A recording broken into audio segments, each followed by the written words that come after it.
तर सकाळी छानपैकी तयार होऊन आम्ही आलो रंकाळा तलावावर आणि इथं फक्त रात्रीच छान वाटतं. दिवसा काही एवढं पाहण्यासारखं नाही. रात्री मस्त लाईट वगैरे असतात म्हणे. पण आम्ही इथून जाणार होतो शाहू पॅलेसला आणि जाताना वाटेतच होतं सो पाहून घेतलं आणि पुढे आलो मग आम्ही शाहू पॅलेसला. इथं म्हटलं तर एवढा भारी पॅलेस आहे ना. राजेशाही वास्तुकला, मोठमोठे दरवाजे, जुनी शस्त्र, फोटो आणि त्या काळची आठवण करून देणारं सगळंच इथं पाहायला मिळतं. छत्रपती शाहू महाराजांचा इतिहास इथं प्रत्येक भिंतीमध्ये जाणवतो आणि बाहेर हिरवगार परिसर आणि शांत वातावरण अजून भारी वाटतं. इतिहासाची आवड असेल तर ठिकाण नक्की पाहण्यासारखं आहे आणि ते सगळं बघून जेवण करून आम्हाला निघायला 6 वाजले. जेमतेम अंधारच पडला होता आणि इथं मुक्काम करून उद्या मालवणला जाऊ असं ठरवत होतो. कारण घाटाचा रस्ता आणि अजून कोणीतरी सोबत असावं असं वाटत होतं.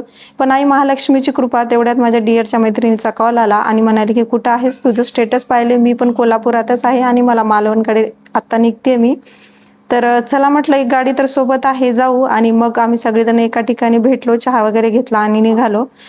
आणि आम्ही निघालो राधानगरी मार्गे आणि हा रोड एक आहे आणि दुसरा पण एक रोड आहे म्हणे मालवणला जायचा, पण घाट मात्र दोन्हीकडूनही लागतात. पण हा थोडासा चांगला आहे असे तिथले लोक म्हणत होते. वाटेत आम्हाला हा फोंडा घाट लागला आणि खरंच खूप भयानक आहे. घाट तर 80 किलोमीटर आहे, पण रात्रीच्या टाइमला खरंच इथून जाऊ नका. एक गाडी सोबत असेल तर ठीक आहे, कारण विशेष म्हणजे इथे नेटवर्क पण नाही. काही कमी जास्त झालं तर त्यामुळे सेफ गेलेलं बरं. आणि वाटेत सगळ्यांनी जेवण केलं आणि रात्री 10 वाजता पोहोचलो आम्ही तळाशील बीचला. तिथं आमचं बुकिंग केलेलं होतं आणि रात्री रोडवर गाडी सोडली आणि गाडीच्या बाहेर उभं राहिलो होतो. पाठीमागून मस्त लाटांचा आवाज येत होता आणि असलं भारी वाटत होतं ना. मग सगळं सामान वगैरे आम्ही नेलं वर आणि शांत झोपलो. आणि सकाळी हा बघा तळाशील बीच आहे, एकदम शांत आणि क्लीन. आणि तुम्हाला जायचं असेल तर नाही तर 2-3 दिवस नक्की बुकिंग करा. होमस्टे आहे, सर्व काही मिळतं इथं, पण मालवणच्या अलीकडे 20 किलोमीटर आहे. मग आम्ही मस्त तयार होऊन नाश्ता केला आणि निघालो बीचकडे. आणि समुद्र पहिल्यांदाच मी एवढा जवळून पाहिला होता, त्यामुळे थोडी नजर सगळीकडे फिरवली की भीती पण वाटत होती.